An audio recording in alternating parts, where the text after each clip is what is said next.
하나님의 말씀은 구약성경 시편 81편 말씀입니다.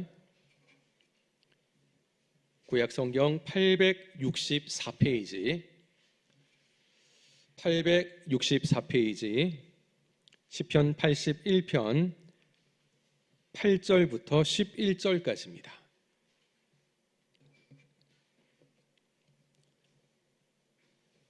(8절부터) (11절까지) 한 절씩 교독하도록 하겠습니다.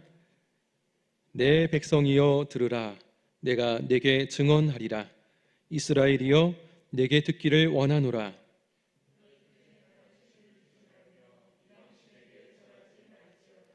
나는 너를 애굽 땅에서 인도하여 낸 여호와 내 하나님이니 내 입을 크게 열라. 내가 채우리라 하였으나 내 백성이 내 소리를 듣지 아니하며 이스라엘이 나를 원하지 아니하였도다. 아멘. 할렐루야. 이 밤에 하나님께서 우리 성도님들에게 은혜 주시기를 원합니다. 오늘 함께 읽었던 이 시편 81편, 이 말씀의 배경은 성경학자들은 이스라엘 민족의 3대 절기 가운데 장막절이 아닐까라는 그런 말씀을 합니다. 3대 절기하면 뭐가 딱 떠오릅니까? 일단 유월절, 그리고 맥추절, 그 다음 추수감사절. 그런데 이제 보통 추수감사절, 추수를 거두는 시기 때 이제 뭐 장막절, 초막절 이런 말을 쓰기도 합니다. 다양한 의미가 있는데 이스라엘의 3대 절기 가운데 맨 마지막 가을의 추수를 거두고 난 뒤에 올려드리는 절기라고 할 수가 있습니다. 이 장막절의 가장 큰 의미 중에 하나는요, 과거의 아픔을 되새기는 겁니다. 과거의 아픔을 되새기는 것. 이스라엘 백성들의 아픔을 우리가 크게 생각을 해본다면 일단 430년 동안의 애굽에서의 노예 생활이죠. 그 다음은 출애굽 이후의 광야 40년이라고 할 수 있습니다. 이건 잊을 수가 없는 겁니다. 430년 동안 이집트의 애굽의 노예가 되었고 40년간을 광야에서 훈련을 받는데요. 이거는 잊지 못할 일이죠. 그렇게 이스라엘 백성들은 과거의 조상들의 그 아픔과 어려움의 때를 기억하기 위해서 가을 추수를 끝나고 온 가족이 장막을 만들어서, 초막을 만들어서 일주일간 지냅니다. 조상들의 그때 그 시절을 생각하면서 음식도 먹고 경건의 시간들을 보내는 거죠. 그래서 불신앙의 죄로 말미암아 광야 40년 동안 방황할 수밖에 없었던 조상들의 이 역사를 뼈저리게 상기하면서 지키는 절기가 바로 장막절이라고 할 수가 있습니다. 오늘 이 시대 우리는 어떻습니까? 사실 오늘 이 시대 대한민국, 우리가 생각한다고 할지라도 대한민국의 수많은 5,000년 역사 가운데 수많은 외세의 침입이 있었지만 그 중에 하나, 일본이 우리나라를 36년 동안 강제 점령했던 그 시간, 우리는 모르는 거죠. 역사의 사실로 배웠기 때문에 알고 있습니다. 사진이나 영상을 통해서 아는 부분인데 우리는 잊지 못하는 거죠. 그래서 그런 시간들을 기억하면서 또 광복을 위해 썼던 3.1절을 기억하자. 그래서 3.1절이 제정되어 있고요. 독립한 후에 8.15 광복절 우리가 또 기억하지 않습니까? 6.25 한국전쟁 잊을 수가 없는 거죠. 점점 퇴색되고 있긴 하지만 6월 25일 6월절이 되면 여전히 우리는 그때 그 시절을 기억합니다.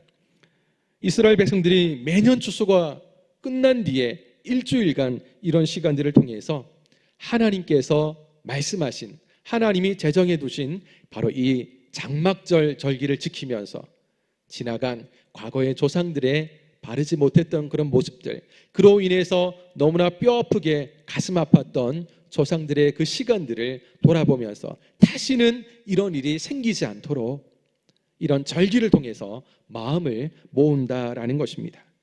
그래서 오늘 시편 81편은 애굽에서 노예 생활을 하던 이스라엘 백성들을 고통 중에서 건져주신 그 하나님을 찬양하는 시가 바로 이 시편 81편이라고 할 수가 있습니다. 자, 우리 사진을 한 장 보도록 하겠습니다. 사진을 한 장 보여주십시오. 자, 무슨 사진 같습니까? 노래를 하고 있나요? 노래하는 게 아니고 아기 새들이 입을 활짝 벌리고 있습니다. 가만히 보면 저기 아빠 새인지 엄마 새인지는 모르지만 먹이를 물어다가 뭐 하는 장면입니까? 아기 새들에게 넣어주는 거죠. 아기 새들은 날지를 못하니까, 스스로 먹이를 잡지를 못하고 생존할 수 없으니까 이 아기 새들이 날 수 있을 때까지 아빠 새, 엄마 새는 쉬지 않고 계속해서 먹이를 나릅니다. 그리고 입을 활짝 벌린 그 새들은 본능적으로 입을 활짝 벌려서 먹이를 달라 하는 거죠. 살기 위해서입니다. 살려고 애쓰는 거죠. 누가 입을 더 크게 벌렸는지 한번 재보시면 비슷하죠, 그죠? 다른 사진들이 굉장히 많은데 때로는 좀 징그럽기도 합니다. 조그만 그 아기 새가 어떻게 먹을 때는 입을 크게 벌리는지 깜짝 놀랄 정도입니다. 살려고 하는 본능적인 그 아기 새의 모습. 저는 또 많은 분들이 저런 장면을 보면서 오늘 우리가 읽었던 이 10절 말씀을 많이 떠오릅니다. 우리 10절 말씀 한 번 더 같이 읽도록 하겠습니다. 시작. 나는 너를 애굽 땅에서 인도하여 낸 여호와 내 하나님이니 내 입을 크게 열라 내가 채우리라. 아멘. 여러분, 아기 새가 엄마 새를 향해서 입을 활짝 벌려서 먹이 좀 주세요, 제 입에 넣어주세요, 다 같이 그렇게 모습을 보이는 것처럼 우리가 하나님 앞에 입을 크게 열어가지고 하나님 약속대로 채워주십시오. 저의 심령 가운데 하나님의 은혜로 채워주십시오. 성령의 은혜로 채워주십시오. 저의 기도에 응답해 주십시오. 그 하나님의 약속 하나 붙잡고 의지하면서 입을 활짝 벌리는 거죠. 이것은 이스라엘 백성들이 애굽에서 하나님의 은혜로 건짐을 받은 이후에 하나님은 더 풍성하고 더 만족한 삶을 살도록 해주겠다라는 하나님의 놀라운 은혜의 약속입니다. 근데 하나님이 입을 크게 열라 그러면서 어떻게 해주겠다고 합니까? 내가 채우리라, 채워주겠다라는 약속을 하는데, 근데 이 약속은요, 채워주겠다는 약속은 8절과 9절 말씀을 전제로 한 조건이 달려 있습니다. 우리 8절 9절 같이 읽도록 하겠습니다. 시작. 내 백성이여 들으라, 내가 내게 증언하리라. 이스라엘이여 내게 듣기를 원하노라. 너희 중에 다른 신을 두지 말며 이방 신에게 절하지 말지어다. 아멘. 아무나 누구라도 그냥 입만 벌리고 있으면 뚝 넣어주는 게 아니고요. 9절 말씀을 특별히 보십시오. 너희 중에 다른 신을 두지 말며 이방 신에게 절하지 말지어다. 다시 말해서 이것은 하나님의 명령입니다. 하나님만을 섬기라는 명령입니다. 다른 데 눈 돌리지 말고 오직 나만 바라봐라, 이 말씀이죠. 바로 이 하나님의 명령, 율법 말씀에 순종하는 자들이 입을 크게 열면 하나님께서 그 입 가운데 좋은 것으로 채워주겠다, 하나님께서 은혜를 주겠다라고 약속을 하는 것이 오늘 본문의 말씀입니다. 자, 그러면 이 약속을 하고 있는 하나님은 어떤 분인가? 우리가 조금 전에 읽었던 10절 서두를 보시면 나는 너희를 애굽 땅에서 인도하여 낸 여호와 내 하나님이니 라고 말씀을 합니다. 하나님은 이스라엘을 430년 동안 노예 생활로 고통 중에 있는 그 이스라엘을 건지셨습니다. 10가지 재앙을 통해서 바로 왕이 꼼짝하지 못하도록 내보낼 수밖에 없는 환경들을 만들어 주셨고요. 바로 왕과 이집트의 군사들이 쫓아올 때 앞은 홍해로 막혀 있고 뒤에는 군사들이 쫓아오고 있고, 그때 하나님은 모세의 기도를 듣고 바다를 가르시는 기적을 통해서 그들을 살려주셨습니다. 그 위에 광야 생활로 진행하는 가운데 먹을 것이 떨어지니까 하나님이 하늘에서 만나를 내려주시고요, 만나에 질렸다 고기를 달라 외치니까 하나님은 메추라기 떼를 보내셔서 고기도 먹여주셨습니다. 이스라엘 백성들이 요구하는 그 부분에 하나님이 응답해 주셨다는 겁니다. 하나님께서 그들의 필요를 구하기만 하면 채워주겠다라는 바로 그 말씀이 오늘 이 말씀의 약속입니다. 그런데 이 약속은요, 성경 속에 등장하는 이스라엘만 해당되는 것이 아니죠. 오늘 이 시대에 누구든지 하나님의 백성이라면, 하나님의 자녀라면 동일한 하나님의 은혜와 축복이 임하게 될 줄로 믿습니다. 오늘 이 시대에 똑같습니다. 그런데요, 중요한 것은 기도해야 된다는 것. 입을 크게 열어서 하나님을 바라보고 하나님을 붙잡고 주님 주옵소서, 하나님 은혜를 베풀어 주옵소서, 입을 열어서 기도해야 된다는 것. 그 중요성은 누구보다 잘 아는데 잘 안 합니다.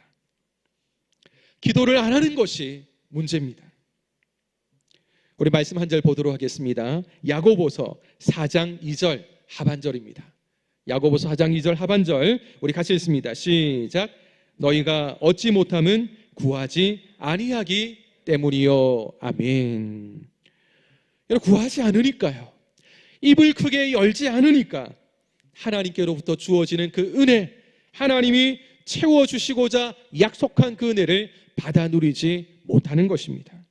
자, 그러면 중요한 것을 아는데 왜 왜 하나님 앞에 구하지를 않는가? 그게 문제죠.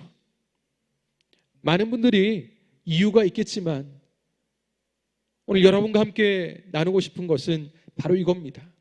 우리의 일상의 삶이 너무 평안하고 문제없는 그런 삶들을 살아갈 때 많은 분들이 기도의 필요성을 잊어버린다는 겁니다.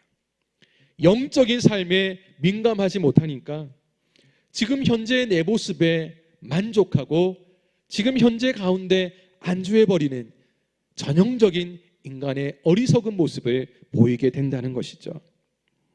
내 삶을 영적으로 들여다보면요, 만족할 수가 없습니다.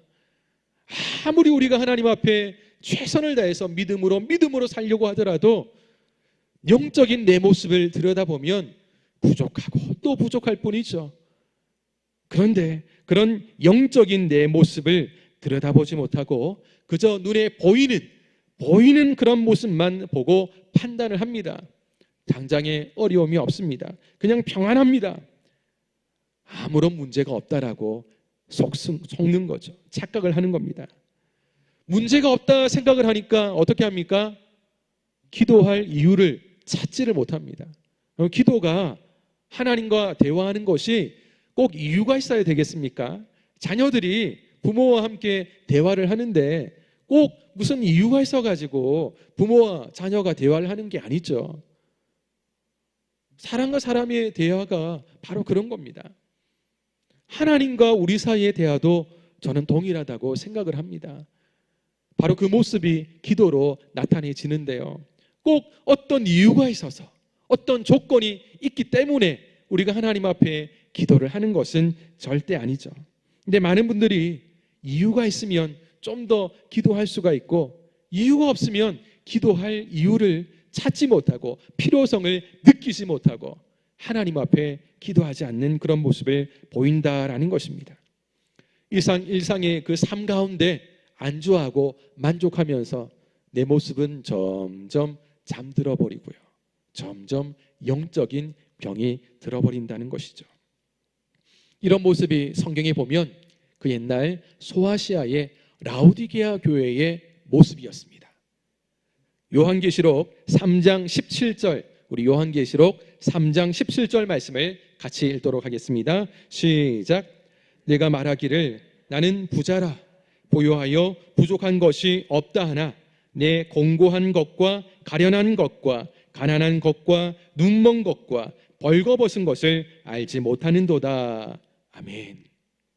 여러분, 라오디게아 성도들은요, 자기들 스스로는 부자다, 부족함이 없다, 너무 풍족해가지고 부유함을 느낍니다. 아무런 문제 없는 인생이다라고 그들 스스로는 생각을 했는데, 그런데 우리 주님의 눈에 그들의 모습은 어떻게 보였습니까? 공고하고 가련하고 가난하고 눈 멀고 벌거벗고, 여러분 이렇게 다를 수가 있습니까? 라우디게아 성도들은 부족함이 없는 그야말로 풍족한 상황 속에서 그것을 만족하며 살아가고 있는데, 아무런 문제 하나 발견하지 못한 채 그렇게 살아가고 있는데, 우리 주님의 눈에는 전혀 그렇지 않았죠. 오히려 그들만큼 불쌍한 영혼들이 없다는 것입니다. 바로 이것이 문제입니다. 우리 심령이요, 영적으로 무디어져 가지고 내가 내 영혼이 굶주려 가고 있는데 그것을 느끼지 못한다면 하나님 앞에 나아갈 필요성을 못 느끼는 거죠. 기도할 이유를 찾지 못하는 겁니다. 기도하지 않으면 어떻게 되는 줄 아십니까? 내 인생이 하루하루 모험하는 인생과 똑같습니다. 당장에는 문제가 없는 거죠. 당장에는 큰 일이 생기지 않을 수가 있습니다. 그러나 하나님과의 소통하는, 교통하는, 대화하는 그런 시간들이 끊어지고 기도의 시간이 사라진 뒤에 결국은 어떻게 됩니까? 자기 자신을 믿고 자기 자신을 의지하고 모든 문제를 자기가 해결해 보려고 하고, 이거는요 시한폭탄입니다. 잘 되면 문제가 없지만 사람의 연약함과 부족함으로 인해서 그게 하나 잘못 터지게 되면 결국 그 인생이 망할 수도 있는 무서운 것입니다. 날마다 자기 자신은 못 느끼는 거죠. 그러나 우리 주님이 볼 때는 기도 없이 살아가는 그 영혼은 하루하루가 불안한 삶입니다. 어느 날 갑자기 돌이킬 수 없는 문제가 터져버리면 여러분 그 인생은 어떻게 되겠습니까? 어찌할 수가 없는 거죠. 기도하지 않고도 문제없다라고 생각하는 만큼 그 인생은 교만한 인생이요, 교만한 인생의 끝은 가장 불행한 인생으로 끝난다라는 것을 잊지 말아야 됩니다. 우리 성도님들이 마트에 갈 때 배가 부를 때 가십니까? 좀 배가 고플 때 가십니까? 아마 배가 부를 때 가면 장바구니가 좀 가벼울 수가 있을 겁니다. 왜냐하면 배 부르면 마트에 가더라도요 맛있는 것이 많지 않습니까? 대부분 눈에 들어오는 거는 먹는 겁니다. 그런데 배가 부르면 별로 맛있겠다라는 생각이 안 듭니다. 코로나 때문에 시식코너가 거의 없어졌는데요, 코로나 전에 시식코너 있을 때 우리 성도님들 자주 애용해 보시는 아니 계시죠? 그죠? 배고플 때 가면 시식코너가 군데군데 있는 시식코너가 그냥 방문하지 않을 수가 없습니다. 눈치가 보이더라도 맛있으면 몇 개씩이라도 먹고 싶은 마음이 사람의 마음입니다. 배고프니까요. 그런데 배가 부르면 눈에 들어오지 않습니다. 조금 전에 배부르게 음식을 많이 먹었기 때문에 사람이 그렇습니다. 여러분 똑같습니다. 이 세상에서 우리가 하나님의 백성으로 살아가면서 이 땅에서 우리가 열심히 일을 하고 하루의 일을 마감하고 집에 가면 어떻습니까? 우리의 몸도 피곤하고 우리의 영혼도 피곤하기 마련입니다.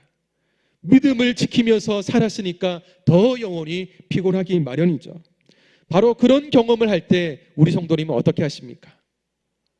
피곤할 때 더 예배 자리에 나가십니까? 내 영혼이 힘들 때 더 기도의 자리에 나가십니까? 영혼이 깨어있는 사람은 힘들 때일수록 더 하나님을 찾습니다. 힘들고 어렵고 아플 때일수록 하나님 앞에 나아가기 마련입니다. 그런데 이것을 느끼지 못하는 사람들은 어떤 분들입니까? 문제없다 생각을 하고요, 배고픈데 이것을 느끼지 못하기 때문에, 스스로 나는 배부르다라고 생각을 하기 때문에 문제없이 살아갑니다. 그러나 영적으로 배고프면 하나님 앞에 간절하게 기도하는 것이 바로 깨어있는 사람의 모습이라는 것을 꼭 기억하십시오. 영적인 굶주림이 크면 클수록 그 입도 크게 열리게 될 줄로 믿습니다. 더 간절하게 기도한다는 것입니다.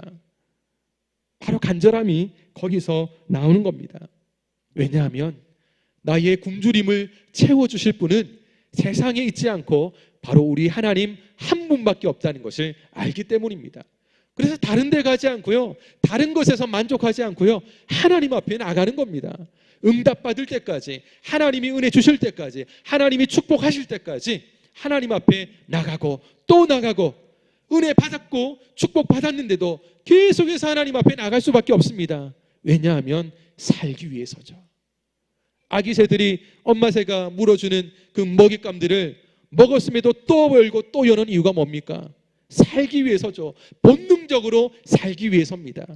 내 영혼이 살기 위해서라면 하나님 앞에 나가셔야 됩니다. 하나님 앞에 나가서 간절하게 내 입을 크게 열어야 됩니다. 그때 하나님은 우리의 입에 하나님께서 가장 필요한 은혜로 우리의 심령 가운데 채워주실 줄로 믿습니다. 그렇게 하나님 앞에 엎드리시는 우리 성도님들 되시기를 바랍니다. 바로 이런 간절함이 있어야 됩니다. 간절함이 커지면요, 우리의 마음이 더 하나님 앞에 우리의 마음을 드리게 되고, 마음을 드리다 보면 때때로 우리가 눈물로 하나님 앞에 기도하는 경우도 있습니다. 히스기야 왕이 이런 모습을 보였죠.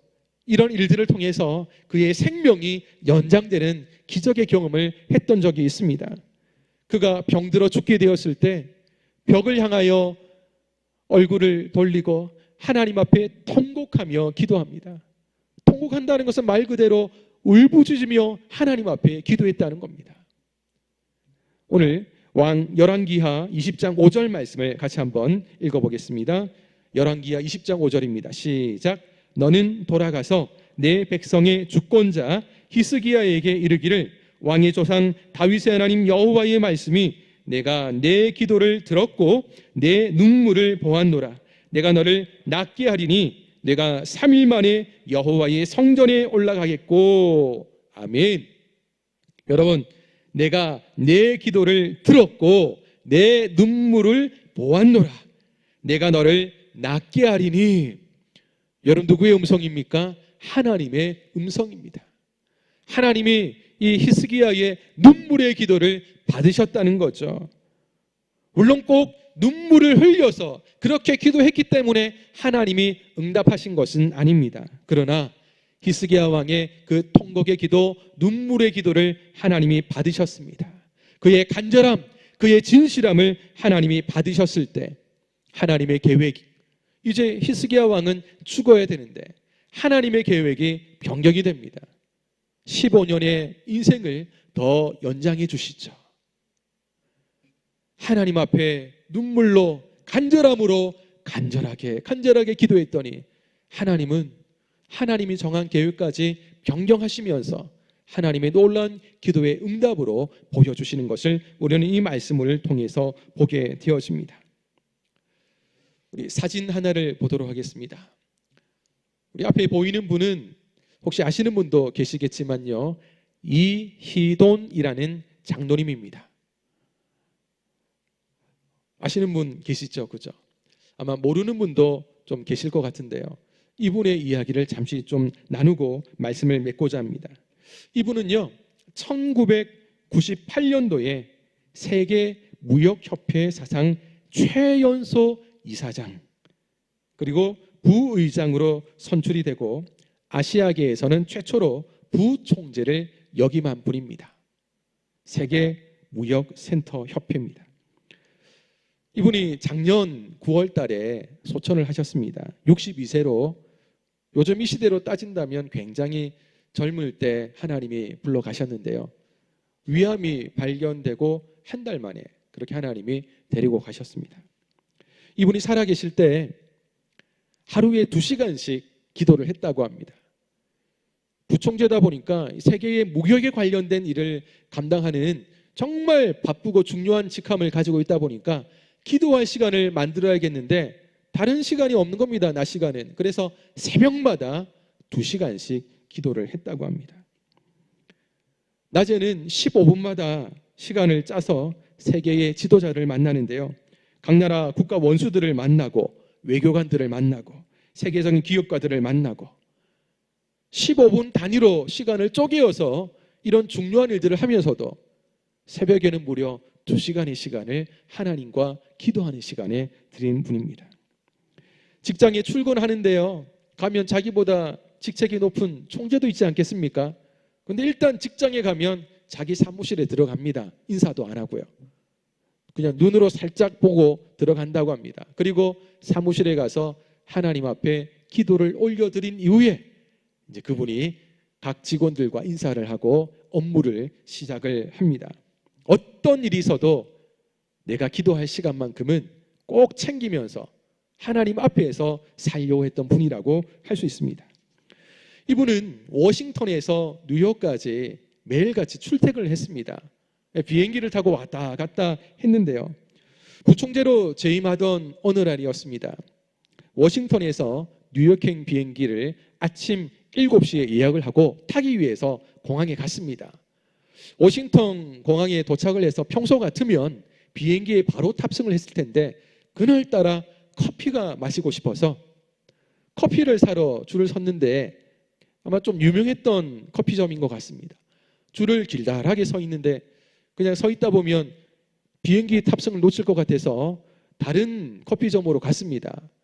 그 집은 아무도 없습니다. 근데 그 점원에게 부탁을 했더니 좀 외국인인데 영어를 잘 못하고 커피를 내리지 못한다는 겁니다. 커피를 마시고 싶은데 커피는 내리지 못하고 좀 당황하는 그 직원을 보니까 하나 팔아줘야겠다라고 생각을 하고 뭘 먹을까 하는데 평소에 먹지 않던 딸기 주스를 얼음 가득 담아서 그렇게 주문을 해서 마셨습니다. 비행기 타기 전에 갈증이 있어서 다 마시고 타려고 하는데 마시는 도중에 갑자기 좀 속이 거북한 느낌을 받았습니다. 그래서 일단 비행기를 타고 이제 갑니다. 그리고 1시간 비행을 마치고 뉴욕에 도착을 했습니다. 이제 빨리 아침 9시에 이사회 회의가 있어가지고 빨리 차를 타고 또 가야 될 입장이었는데요. 그런데 공항을 나가려고 하는 순간 복통이 심하게 왔습니다. 막 속이 뒤틀리는데 갈 수가 없었습니다. 가만히 생각하니까 아침에 마셨던 잘 안 마시던 그 얼음 가득한 딸기 주스가 문제였구나라고 생각하고 바로 화장실에 들어갔습니다. 화장실에 갔는데 이게 설사가 계속 나오는데 일어날 수가 없는 겁니다. 그새 화장실에서 한 18분 정도 시간을 보내는데요. 시간이 이미 지나가지고 이 어떻게 하나라고 생각하는데 굉장히 난처했습니다. 근데 사람의 생리적 현상이니까 어쩔 수 없이 겨우 차를 타고 가는 도중에 늦으니까 취소를 시키기 위해서 전화를 걸었습니다. 제가 이런 이유로 정말 죄송한데 이사회 시간을 9시 말고 점심 먹으면서 우리 하는 걸로 약속을 합시다. 이렇게 합니다. 그러면서 그 사람들도 흩어져서 건물 밖으로 다 나왔는데요. 이 이돈 장로님이 차를 타고 거의 다 왔을 즈음 건물의 연기가 무역센터 건물의 연기가 모락모락 피어나고 갑자기 소방차와 막 사람들이 우왕좌왕 하는데요. 이게 무슨 일인가 싶었습니다. 근데 조금 위에 비행기가 굉장히 낮게 떴는데 자기 사무실이 있는 그 빌딩으로 비행기가 쳐박는 겁니다. 깜짝 놀라는 거죠. 여러분 그날이 바로 2001년도 9월 11일이었습니다. 9.11 테러가 있던 바로 그때 이돈 장로님은 있을 수 없는 그런 상황이긴 한데 어쨌든 평소와 다른 그런 방식으로 커피를 마시고자 했고 근데 커피가 없어서 딸기 주스를 마시게 되었고 그것 때문에 복통을 일으키게 되었고 설사로 문제가 생겼는데 근데 그 바람에 장로님은 살게 되었습니다. 그리고 함께 회의를 하려고 했던 15명의 이사들도 건물 밖으로 나온 뒤 5분 만에 건물이 무너지는 그런 모습을 보면서 깜짝 놀라게 되었죠. 일이 사람들에게 알려지고 뉴욕타임즈 기자가 이 장로님에게 인터뷰를 합니다. 그리고 그 인터뷰 기사를 실으면서 신문 기사의 제목을 이렇게 답니다. 하나님의 섭리의 손은 가끔은 인간이 이해할 수 없는 불편함으로 우리에게 기적을 가져다 주신다. 어떤 사람들은 그런 모습을 보면서 그거 우연이지, 어쩌다 그런 일이 생길 수가 있지, 우연이지라고 말을 하는데 장로님은 또 그런 이야기를 듣고 이렇게 말을 합니다. 그런 기적 같은 우연은 기도를 할 때 수시로 일어납니다. 이 장로님은 이런 신앙의 확실한 체험을 가지고 많은 사람들에게 자기의 신앙의 경험과 체험과 또 자신의 삶, 기도하는 그런 삶들을 간증하는 삶들을 살아가면서 수많은 사람들에게 선한 영향력들을 끼치시다가 좀 빠른 나이에 하나님의 부르심을 받고 지금은 하나님께로 가셨습니다. 이분의 이런 간증들은요 정말 많이 있는데 유튜브 같은 곳에 찾아보시면 많습니다. 저는 이 장로님의 한 인생을 하나님께서 인도하시는데 사람의 일은 정말 모릅니다. 그죠? 근데 하나님께서 이끄시는 가운데 이렇게도 하나님께서 사람을 지키시고 돌보시기도 하시구나. 저는 그 장로님뿐만 아니라 오늘 하나님 앞에 기도하며 하나님을 의지하며 믿고 신뢰하는 하나님의 백성들은 똑같이 하나님께서 우리의 삶을 이렇게 인도하실 줄로 믿습니다. 우리가 하나님 앞에 기도한다면, 내 입을 열어서 하나님 앞에 간절하게 기도의 삶을 살아간다면 하나님은 적시적재에 가장 필요하고 가장 좋은 것으로 우리의 삶을 다스려 주시고 인도해 주실 줄로 믿습니다. 이런 놀라운 은혜가 우리 가운데 필요합니다. 오늘 이 놀라운 일들을 우리 성도님들이 같이 한번 경험해 보지 않겠습니까? 물론 늘 하나님 앞에 입을 벌리며 하나님으로서 주어지는 그 좋은 것들을 구하는 분들이 많이 계실 겁니다. 그러나 혹 하나님 앞에 그런 모습을 보여야 되는데 최근 들어서 이 코로나로 인해 가지고 또 내 몸도 때로는 피곤하고 힘들어서 하나님 앞에 우리의 모습들을 하나님 앞에 좀 더 가까이 나아가지 못하는 그런 모습들이 있었다면 오늘 다시 한번 우리의 마음을 가다듬고 좀 더 하나님과 우리 사이에 대화의 시간이 있고 그리고 하나님 앞에 내 모습이 좀 더 친밀하게 전달되어지는 그런 시간들을 가지기를 원합니다. 만약 우리가 그렇지 못한다면 내 영적인 굶주림 때문에 정말 영적으로 내 영혼은 배고픈데 그것을 느끼지 못하기 때문에 내 영혼이 무뎌져서 하나님 앞에 기도하지 못하는 삶으로 인해서 결국 내가 너무나 힘든 그런 어려움 속에 빠질 수도 있다는 것을 꼭 기억하셔야 됩니다. 이와 다르게 하나님 앞에 더 가까이 정말 하나님만을 바라보면서 하나님만을 의지하면서 하나님 한 분 앞에 나의 모든 인생을 드린다면 하나님은 반드시 우리의 인생을 책임지고 또 가장 좋은 길로 인도해 주실 것입니다. 이 약속 하나 붙잡고 오늘 하나님 앞에 더 가까이 나가는 입을 크게 열어 하나님의 채우심을 공급받는 우리 모든 성도님들 되시기를 주님의 이름으로 축원합니다.